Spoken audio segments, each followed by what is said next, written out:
Тәубеге келу үшін берілген мүмкіндік.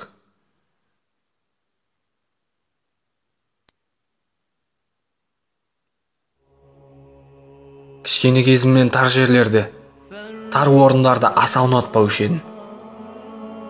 Тар көшеге тап бола қалсам, өз-өзімнен қысылып, тезірек өтіп кетуге асығатынмын.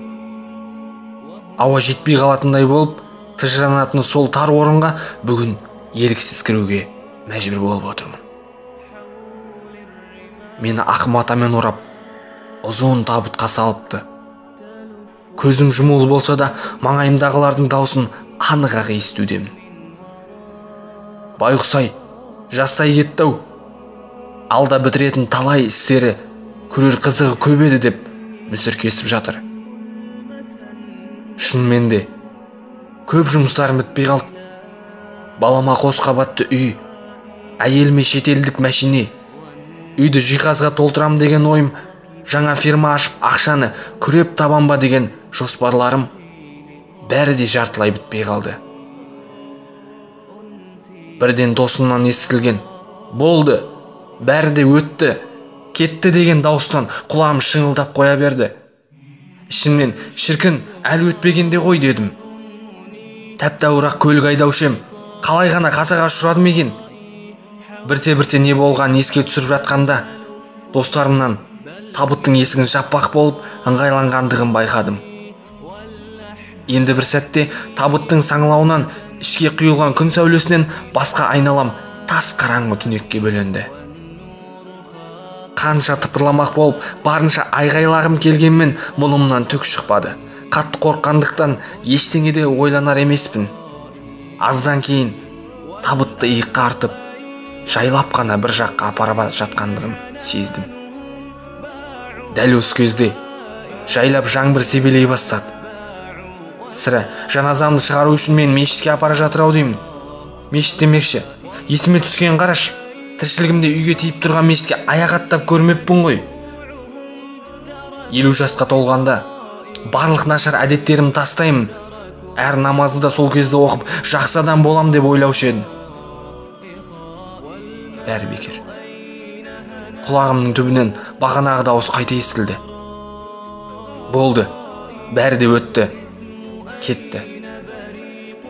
Жаназа намазым оқып біткеннен кейін имам сол жерге жиналғандардан менің қандай адам болғандығымды сұрады. Іштерінен біраз адамның үндемегенін де сезіп жатырмын. Мен оларға кезінде жамандық істеген едім. Ойпырмай, аяқ астынан осы бір апатқа ұшырамағанда бәрімен қайта достасар ма едім. Мешіттегі жұмыс біткеннен кейін мені иыққа көтеріп, ырғала қайта жолға түстік. Жаңбыр құйып кеткендіктен табыттың сорғалаған тамшыларынан кебінім суға малшынды. Мен бірақ сонда да достарымның әңгімесінен құлақ алар емеспін. Олардың біреулері доллардың құнын төмендеп жоғарылағанын қызыл кеңірдек болып айтып жатса, енді біреулері теледидардан көрген кешегі әзіл-сықақ тамашаны әңгімелеп келеді. Алдың жақтан біреу екіншісіне: "Жер хабар бермесін. Марқұмның дәл бүгін өле қалғанын қараш. Қазылған моласына жеткен шақ малмандай су болдық" деп сыбырлады. Мен шалыс естіген боларым деп өз-өзімді жұбаттым. Әйтпесе, кезінде осы достарымның той-томалақ қызықтарында көмектесіп, менен көп жүрген кім бар? Молаға да жеттік-ау деймін. Мен жерге түсірді. Әлсіз жеңіл денем табыттан алып, біраз су толып қалған шұңқырға абайлап қоя бастады. Ұзыннан ұзын жатқан күйімде маңайыма көз салдым. О тоба, қабір деген осы емес пе? Осы уақытқа дейін қабір жайлы қалай түк ойланбағанмын. Достарым болса тезірек көміп кетуге асыққандай. Көзге түртсе көргісіз қараңғыда қалған мен шарасыз күйде: "Я Алла Тағала, бар ісімді, бүкіл пендешілік қылықтарымды сөйтерлік тағы бір мүмкіншілік берші" деп жалына бастадым.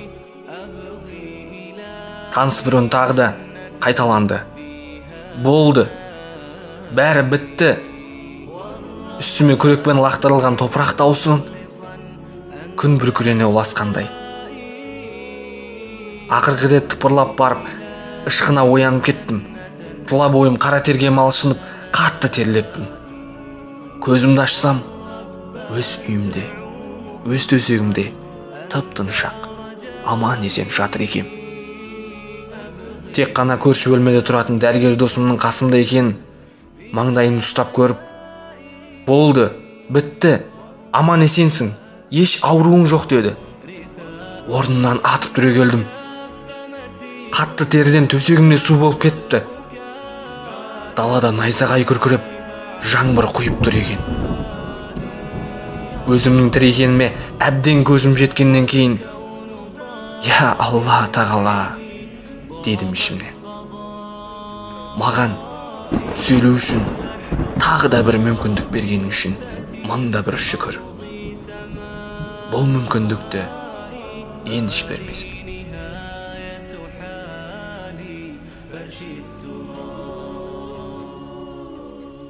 والخوف يملأ غربتي والحزن دائي أرجو الثبات وإنه قسما دوائي